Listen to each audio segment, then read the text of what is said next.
नमस्कार, मैं हूं अंकुर और आप देख रहे हैं सत्य हिंदी का रात 8 बजे का न्यूज बुलेटिन। गजा में युद्ध अपराध का आरोपी इजरायली सैनिक आखिर भारत से कैसे भाग निकला, इस पर सरकार की नीयत पर बड़े सवाल खड़े हो रहे हैं। वहीं नीट विवाद में धर्मेंद्र प्रधान ने राहुल गांधी पर सीधा हमला बोल दिया है। दूसरी तरफ मध्य प्रदेश के मुख्यमंत्री मोहन यादव के परिवार द्वारा नई हाईवे परियोजनाओं के पास करोड़ों की जमीन खरीदने पर बड़ा सियासी बवाल खड़ा हो चुका है, जिसे कांग्रेस जमीन घोटाला बता रही है। इसके अलावा अंतर्राष्ट्रीय राजनीति और टीएमसी के अंदरूनी जंग की सभी बड़ी खबरें देखेंगे विस्तार से इस बुलेटिन में। लेकिन उससे पहले सत्य हिंदी के ऐप को लेकर एक सूचना भी। आज के दौर में जब हर तरफ शोर है और सच्ची खबरें ढूंढना मुश्किल हो गया है, तब आपको सत्य हिंदी ऐप पर मिलेंगी सिर्फ खबरें, कड़े सवाल और गहरी पड़ताल। आप हमारा ये बुलेटिन भी सत्य हिंदी के ऐप पर देख सकते हैं। इसका लिंक नीचे वीडियो के डिस्क्रिप्शन में दिया गया है। एक क्लिक करें और जुड़ें उस सच के साथ जो आपसे सीधा सरोकार रखता है। अब जानते हैं बुलेटिन की 5 बड़ी खबरें।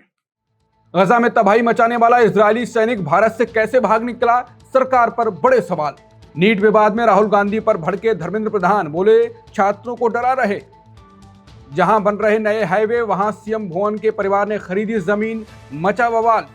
बीजेपी के इस पाप की कोई माफी नहीं, जमीन घोटाले पर कांग्रेस का कड़ा रुख। अमेरिका ने ईरानी तेल पर दी 60 दिन की राहत, भारत को होगा फायदा। अब शुरुआत करते हैं भारत से भागे इजरायली सैनिक पर और भारत सरकार पर उठ रहे सवालों से। गजा में जुर्म करने वाला इजरायली सैनिक भारत से बचकर भाग निकला। दरअसल एतान गिलबोआ नाम का एक इजरायली फौजी इन दिनों भारत घूमने आया था। वो इजराइल की उस बटालियन में है जिसने गजा में भारी तबाही मचाई। इस सैनिक ने गजा के टूटे घरों और बच्चों के खिलौनों के साथ अपनी तस्वीरें भी पोस्ट की थी। वो अपनी जीत का जश्न मना रहा था। इस बीच बेल्जियम स्थित अधिकार समूह हिंद रजब फाउंडेशन नाम के एक अधिकार समूह को इसकी भनक लग गई। उन्होंने दिल्ली के वकीलों के जरिए भारत सरकार को एक शिकायत दी। इस शिकायत में करीब 60 सबूत लगाए गए थे। मांग की गई इस सैनिक के खिलाफ जांच हो और इसे गिरफ्तार किया जाए। नियम यह कहता है कि युद्ध अपराध करने वालों को सजा मिलनी चाहिए। भारत भी जिनेवा संधि का हिस्सा है, जिसका मतलब है कि हम ऐसे लोगों को छोड़ नहीं सकते। हैरानी की बात यह है कि सरकार और पुलिस को सब पता था। इमिग्रेशन वालों ने फाउंडेशन से संपर्क भी किया था। इसके बावजूद यहूदी सैनिक आराम से अपना घूमता रहा और देश छोड़कर चला भी गया। सवाल ये उठता है कि आखिर इसे जाने क्यों दिया गया। जानकारों का कहना है कि मामला सिर्फ कानून का नहीं बल्कि सियासत का भी है। भारत और इजरायल के बीच आजकल दोस्ती बहुत गहरी है। भारत के कानून में यह नियम है कि सरकार की मंजूरी के बिना ऐसे मामलों में अदालत सीधे सुनवाई नहीं कर सकती। सरकार चाहती तो उसका वीजा रद्द कर सकती थी या उसे वापस भेज सकती थी, लेकिन ऐसा कुछ भी नहीं किया गया। इस सैनिक के भागने से भले ही वो सजा से बच गया हो, लेकिन भारत सरकार की भूमिका पर एक बड़ा सवालिया निशान जरूर लग गया। नीट विवाद पर धर्मेंद्र प्रधान ने राहुल गांधी पर छात्रों को भड़काने का आरोप लगाया। उन्होंने कहा कि विपक्ष सवाल पूछ सकता है, लेकिन छात्रों को डराना ठीक नहीं है। उन्होंने आरोप लगाया कि राहुल गांधी ने परीक्षा से पहले माहौल बिगाड़ा। उन्होंने कहा कि इससे छात्रों की तैयारी प्रभावित हुई। इसके बाद उन्होंने कांग्रेस पर राजनीति करने का आरोप लगाया। उन्होंने कहा कि कांग्रेस चाहती थी कि दोबारा परीक्षा भी विवादों में घिर जाए। फिर उन्होंने छात्र आत्महत्या के मामलों का जिक्र किया। उन्होंने कहा कि हर ऐसी घटना उन्हें दुख देती है, लेकिन इन घटनाओं पर राजनीति करना गलत है। उन्होंने कहा कि कांग्रेस सिर्फ आरोप लगा रही है, लेकिन कोई ठोस सुझाव नहीं दे रही है। इसके बाद उन्होंने अबू धाबी सेंटर विवाद पर भी जवाब दिया। उन्होंने कहा कि छात्र के पिता ने खुद वो सेंटर मांगा था। शिकायत मिलने के बाद सेंटर तुरंत बदल दिया गया। शिक्षा मंत्री ने कहा कि सरकार ने जहां कमी मिली वहां सुधार किया, लेकिन विपक्ष छात्रों को गुमराह कर रहा है। दूसरी तरफ राहुल गांधी लगातार परीक्षा व्यवस्था पर सवाल उठा रहे हैं। कांग्रेस सुप्रीम कोर्ट की निगरानी में जांच की मांग कर रही है। इसी मुद्दे पर दोनों पक्षों के बीच टकराव बढ़ गया है। मध्य प्रदेश के मुख्यमंत्री मोहन यादव सरकार पर अपने लोगों को लाभ पहुंचाने का गंभीर आरोप लगा है। इंडियन एक्सप्रेस ने इस बड़े भ्रष्टाचार को उजागर किया। इंडियन एक्सप्रेस की रिपोर्ट के मुताबिक मुख्यमंत्री मोहन यादव के मुख्यमंत्री बनने के बाद उनके परिवार और उनसे जुड़ी कंपनियों ने उज्जैन में 168 एकड़ जमीन खरीदी। इनमें कई जमीनें नई सड़क परियोजना और मास्टर प्लान से फायदा पाने वाले इलाकों में हैं, जिस पर हितों के टकराव को लेकर सवाल उठ रहे हैं। दिसंबर 2023 से लेकर 2025 के आखिर तक 137 प्लॉट खरीदे गए। इनकी कुल जमीन करीब 168 एकड़ बताई गई। इन सौदों की कीमत करीब 45 करोड़ रुपए बताई गई है। खरीदारी सिर्फ एक दो लोगों की नहीं, इसमें पत्नी सीमा यादव भी शामिल हैं। बेटे वैभव की पत्नी शालिनी यादव का भी नाम है। भाइयों, भाभी, भतीजे और चचा चचेरे भाइयों के नाम भी सामने आए हैं। कई सौदे परिवार की रियल एस्टेट कंपनियों के जरिए हुए। यहाँ से सवाल खड़े हो रहे हैं क्योंकि इन जमीनों का बड़ा हिस्सा नई सड़कों के आसपास है। कई जगहों पर सरकार ने बाद में सड़क परियोजना घोषित की। स्थानीय कारोबारियों का कहना है इससे जमीनों की कीमतें बढ़ेंगी। कुछ जमीनें उन इलाकों में भी हैं जहां मास्टर प्लान में बदलाव हुआ। खेती वाली जमीन को रिहायशी और व्यावसायिक इस्तेमाल के लिए खोला गया। इससे इन इलाकों की अहमियत बढ़ गई। रिपोर्ट के मुताबिक मुख्यमंत्री बनने से पहले भी परिवार के पास बड़ी जमीनें थीं, लेकिन मुख्यमंत्री बनने के बाद खरीदारी और तेज हो गई। साल 2025 में भी परिवार और उनकी कंपनियों ने 92 एकड़ में 62 प्लॉट खरीदे। विपक्ष ने इस मामले को हितों के टकराव का मुद्दा बताया। कांग्रेस नेता सज्जन सिंह वर्मा पहले भी सवाल उठा चुके हैं। उनका आरोप था कि जिन इलाकों में परिवार की जमीन है वहीं मास्टर प्लान में बदलाव हुए। हालांकि मुख्यमंत्री और उनके कार्यालय ने इस मामले पर कोई जवाब नहीं दिया, लेकिन सरकार के कुछ अधिकारियों ने कहा कि परिवार के कारोबार को मुख्यमंत्री से जोड़ना सही नहीं है। उनका कहना है कि परिवार लंबे समय से रियल एस्टेट के कारोबार में है। अब सवाल यही है, क्या ये सिर्फ कारोबार है या फिर विकास परियोजनाओं और जमीन खरीद के बीच कोई टकराव है? इसी पर राजनीतिक बहस तेज हो गई है।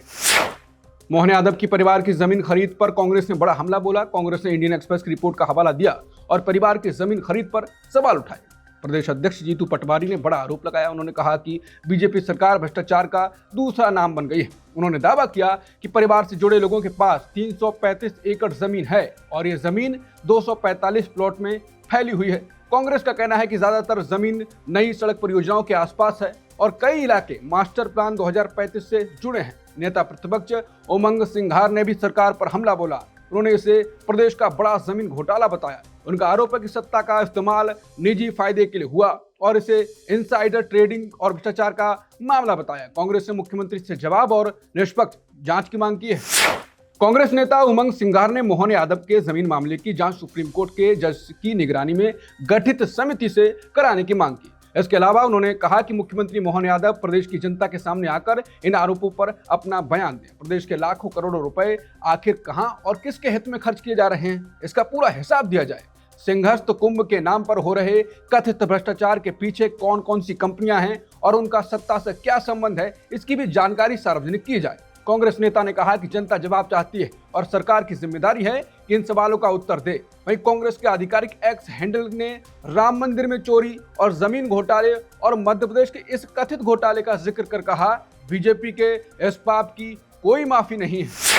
इंडियन एक्सप्रेस की रिपोर्ट पर सीएम मोहन भागवत के चचेरे भाई गोविंद और नीलेश की तरफ से जवाब देते हुए गोविंद यादव के बेटे अनंत यादव बोले। उन्होंने कहा कि हमारा परिवार 2010 से रियल्टी बिजनेस में है। जब मेरे पिता ने 100 बीघा की प्रॉपर्टी डेवलप की थी। मेरे चाचा की कई हाउसिंग प्रोजेक्ट हैं। प्राइवेट लोगों के तौर पर हमें कोई भी प्राइवेट जमीन खरीदने, डेवलप करने या बेचने का पूरा हक है। क्या हमें सिर्फ इसलिए बंद कर देना चाहिए क्योंकि सीएम हमारे परिवार से हैं? उज्जैन के गंगेड़ी में प्रोजेक्ट के बारे में अनंत यादव ने कहा, मेरे पिता अकेले मालिक नहीं है, उनके 6-7 बिजनेस पार्टनर हैं। हालांकि 2023 में रजिस्टर्ड जमीन खरीदने के सौदे 2020 के हैं, जब मोहन यादव मंत्री भी नहीं थे। हाईवे का काम 2019 में क्लियर हुआ था। जमीन हाईवे से 100 मीटर दूर है। बुलेटिन में खबरें अभी और भी हैं, आगे देखिए। टीएमसी में घमासान, ममता ने फिर जताया पार्टी पर दावा।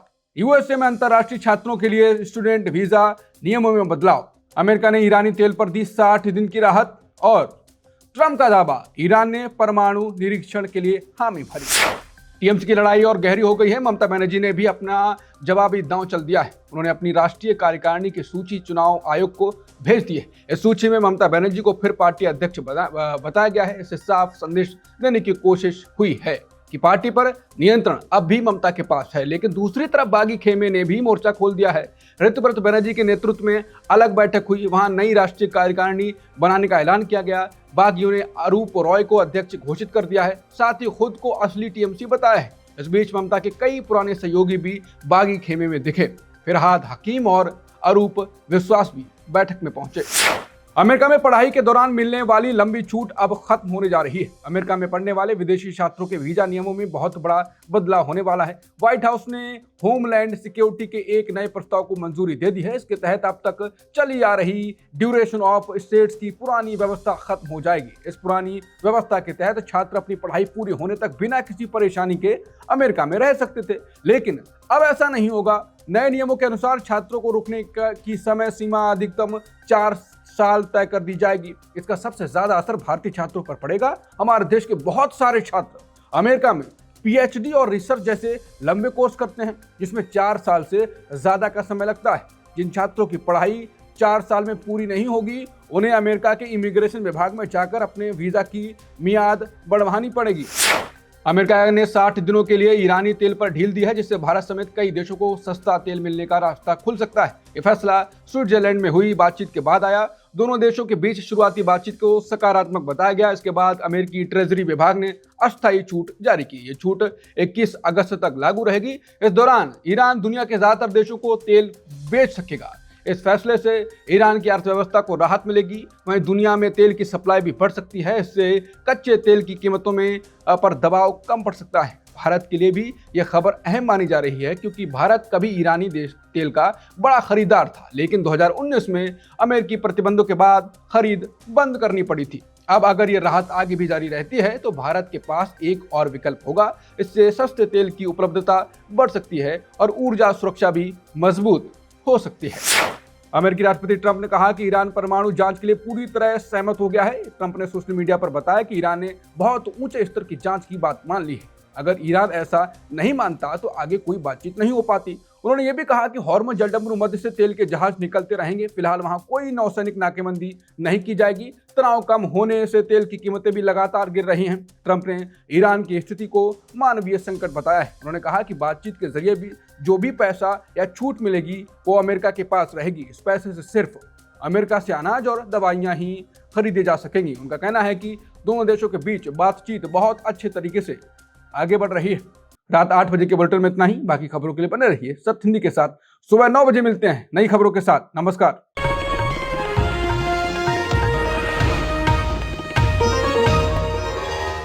Copyright disclaimer under Section 107 of the Copyright Act 1976. Allowance is made for fair use for purposes such as criticism, comment, news reporting, scholarship, and research. Fair use is a use permitted by copyright statute that might otherwise be infringing.